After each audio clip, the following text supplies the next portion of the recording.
Hi, I'm Ryan with BTOD.com, and we just had a brand new Herman Miller Aeron chair delivered, so I'm going to make a quick unboxing here video for those of you that did not opt for the white glove delivery, so that you know what to expect if your box shows up like this. So it's going to be a large box, about 50 pounds. It's going to be pretty difficult for one person to move this off the truck or around your office, so you're probably going to want a second person on hand to help you. If you are by yourself, there are a couple handles built into the box that do make it easier to carry or drag, so you can use those if you choose.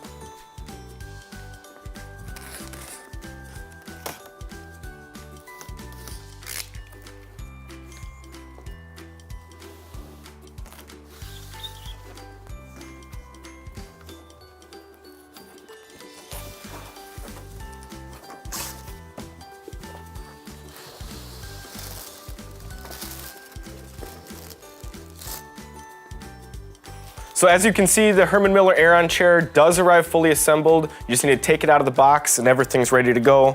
One piece of plastic that you need to remove.